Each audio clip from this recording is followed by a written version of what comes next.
Normally, hello, again we'll be recording this in the progress, so we'll be studying about the unit step function. So normally if you see at the, look at the unit step function, so in the unit step function, we find that, let me just select these pens here.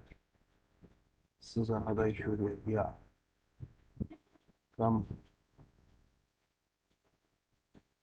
yeah, now we are absolutely fine. So let's start with the unit step function.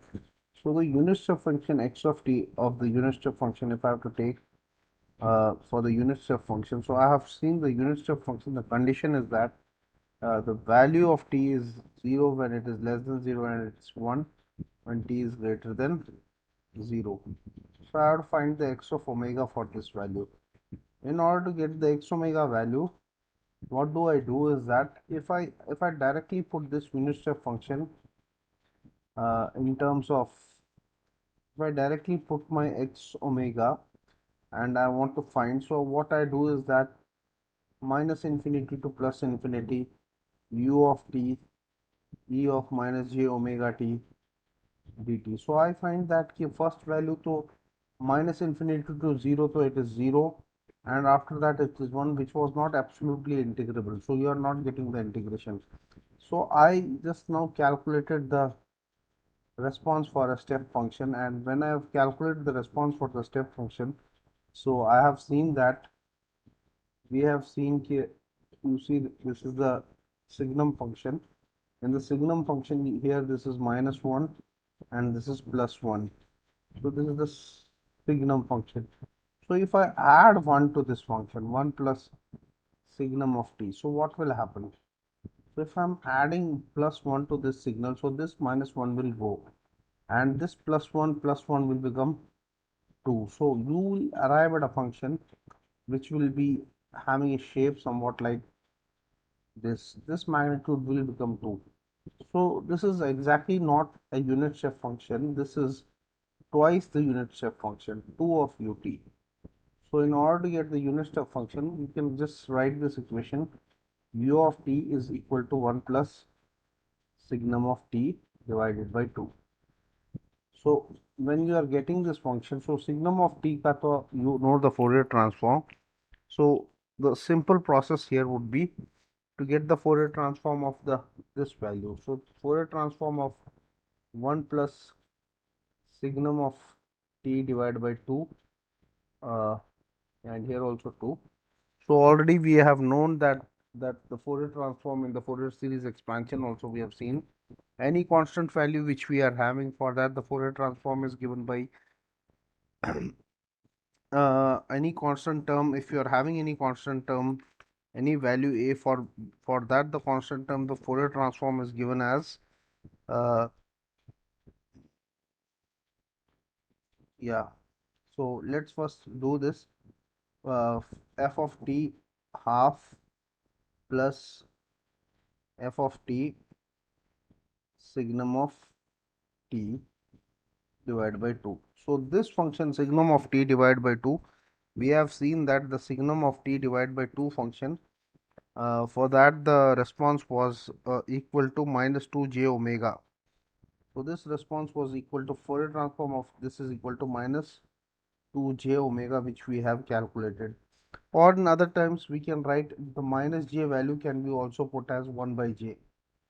So here we can write this as 2 by j omega, and this 2 by j omega is for this only for the signum function divided by 2. So this value you will get as this value. See, minus j can be put as 1 by j, so this is 1 by j, and this 2 and 2 gets cancelled, so this would be 1 by j omega. And for any constant value you have a naught, for that the Fourier transform is 2 pi a that value by omega. So here the value a is equal to 1 by 2. So you will be substituting the value and you will get the corresponding Fourier transform. So here the value of a is equal to 1 by 2. So a value is equal to 1 by 2. Now you substitute here 1 by 2 into 2 pi into 2, uh, this is omega. So this value and this value cancels, and you're left with uh, sorry, 1 by 2 is already there, and this is 2 pi. So you're left with this 2 and those 2 cancel. This is pi del omega plus 1 by j omega. So this is the response that you will be getting for this is the Fourier transform for the unit step function. This is the Fourier transform for the unit step function.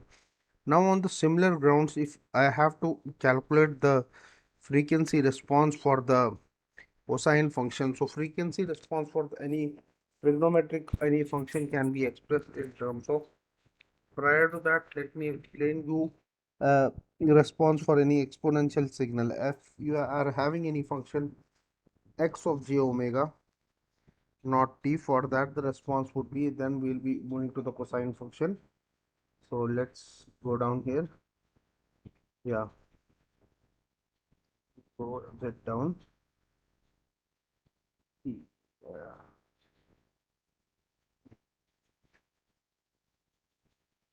So here we are. Let there be a function ej omega not t. For this, the free in the frequency domain, the response is f minus f naught. I always explain you the unit here would be in terms of hertz if it is in frequency domain, and it would be in the omega domain. It is 2 pi impulse response omega minus omega naught. So this is the function that I'll get in terms of the omega. Now suppose I want to get a function x of t is equal to cos omega naught t. Now what I have to find? I have to find its x of j omega, that is the Fourier transform of it. In order to get the Fourier transform of it, again the same thing I will substitute is that what I do in order to get x of omega or j omega, it can be also written as x of omega or j omega, whatever it is. In some books it is written as j omega, some books. So it would be, see, cos omega is written in terms of half e j omega naught t plus e minus j omega naught t. So I have to find the Fourier transform of this signal. So this is the Fourier transform here. I have to find the Fourier transform. 1 by t is a constant term, so it will come down here. So ej omega naught t Fourier transform is 2 pi lambda omega minus omega naught, and for e minus j omega naught t it is 2 pi lambda omega plus omega naught. So this is in the properties. So we, after getting the Fourier transform, 2 and 2 is getting cancelled. So finally we are left with pi impulse signal omega minus omega naught plus pi omega plus omega naught. So this is the expression for the Fourier transform of the cosine of the signal. Hope you have understood it. Again, in the next class, we will be understanding the Parseval's theorem, and also I will be deriving some properties of the Fourier transform. Properties of Fourier transform. Hope you have enjoyed it. So I'll just end the lecture here. I'll just stop it. Okay, thank you very much.